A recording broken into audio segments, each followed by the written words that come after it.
Hello friends, Radhe Radhe. কেমন আছো সবাই? আশা করি ভালো আছো, সুস্থ আছো, আর আমরাও কিন্তু বেশ ভালো আছি।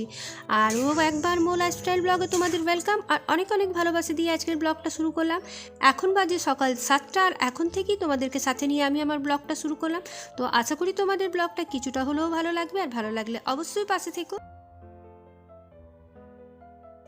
আজকের বিষয়টা অনেকটাই আলাদা, তবে অনেকটাই তোমাদের উপকারে লাগবে, আর আশা করি তোমাদের ভালোও লাগবে।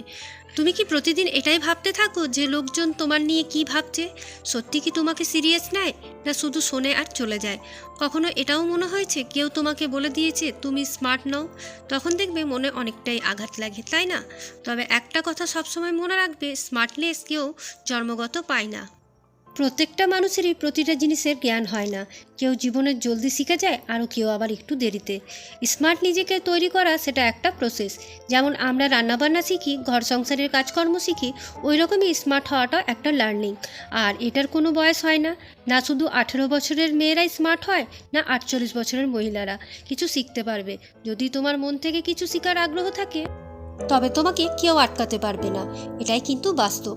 তোমার বয়স যতই হোক, তুমি যদি ডিসাইড করে নাও যে তুমি তোমাকে বদলাবে, দুনিয়ার কোনো রকমের কথা তোমাকে কিন্তু একদমই আটকাতে পারবে না।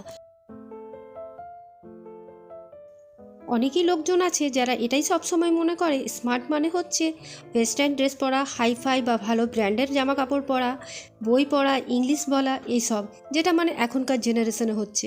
তবে স্মার্টনেস মানে ইন্টেলিজেন্ট হওয়া নয়। স্মার্টের মানে হচ্ছে সময়ের সাথে ডিসিশন নেওয়া।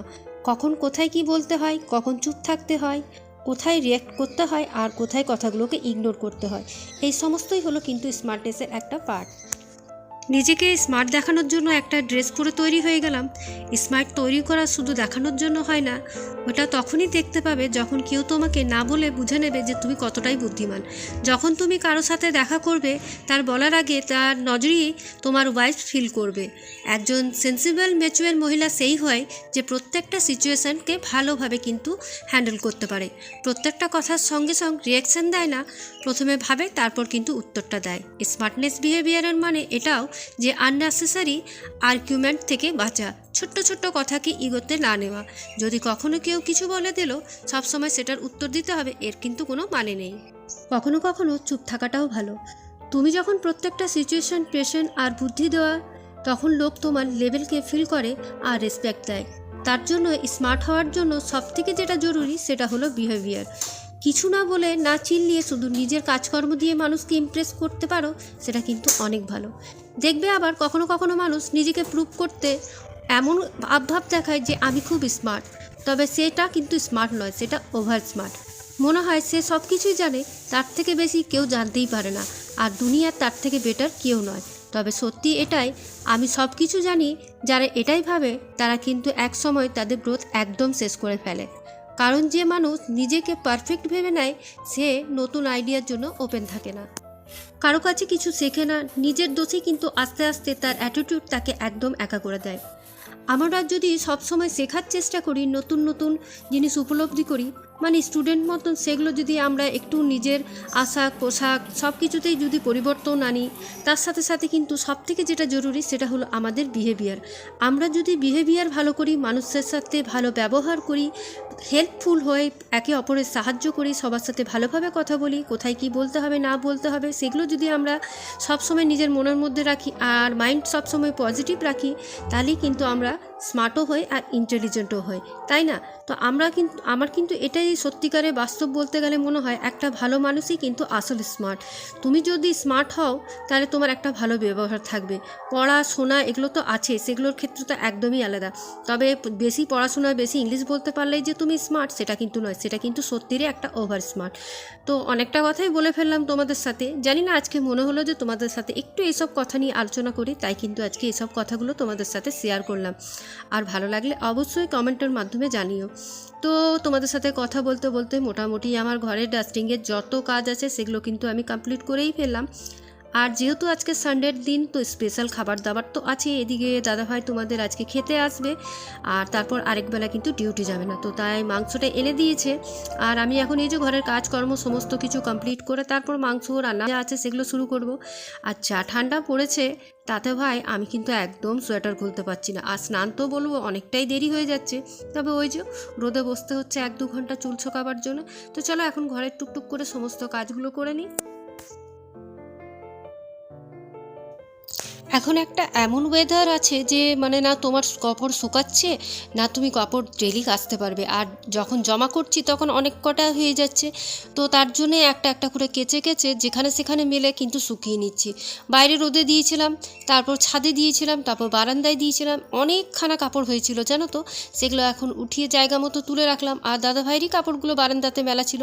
আর এদিকে এই যে আমার যে প্রিয় গাছগুলো আছে সেগুলো তো একটু জল দিয়ে দিলাম। আর এখন এই যে রান্না বান্নার প্রস্তুতিতে লেগে ফেলেছি।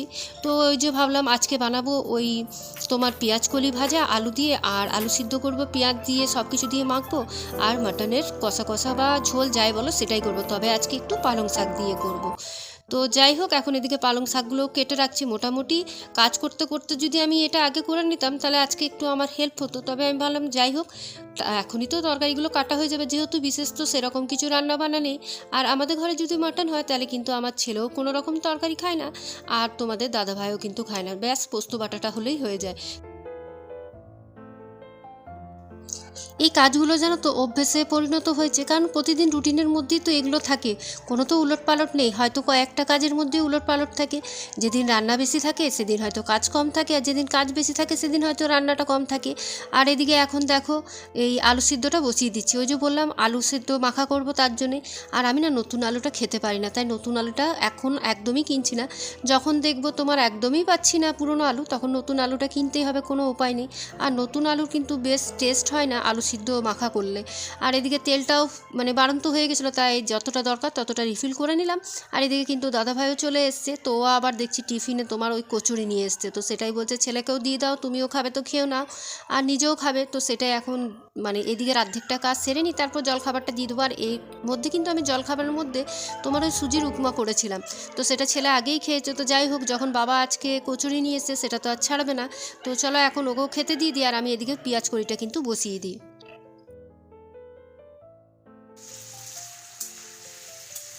শীতকালে একটা জিনিস কিন্তু ভালো, সবজির কিন্তু একদম অভাব হয় না। আর যেহেতু আমরা সবজির পরিমাণটাই বেশি খাই, মাছ মাংস খুব একটা খাই না আমি আর ছেলে, তো তার জন্য কিন্তু খুব ভালো হয়। আর পেঁয়াজ কলি বলো, পেঁয়াজ শাক বলো, এগুলো পোস্ত তারপর তোমার ভাজা, এগুলো খেতে কিন্তু ভীষণ ভালো লাগে।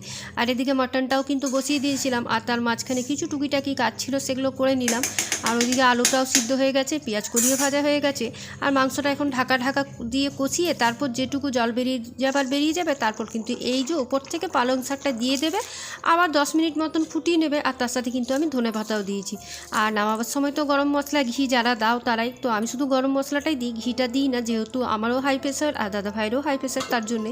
তো যাই হোক, চলো এখন এটাও রান্না বান্না হয়ে গেছে। তারপর খাওয়া দাওয়ার আগে স্নান টান সেরে এসে তারপর কিন্তু আমি রান্নাঘরটা একবার ক্লিন করে নিচ্ছি ভালোভাবে। রান্নাঘরটা কিন্তু আমি সব কিছু করে পরিষ্কার করেই দিয়েছিলাম, তবে ওই মনের মধ্যে একটা খুঁতখুঁতানি ছিল, তাই আরেকবার করে নিলাম। তো চলো, আজকের ব্লগটা যদি ভালো লাগে তো অবশ্যই পাশে থেকো। আর আজকের মতন এটুকুই, টাটা।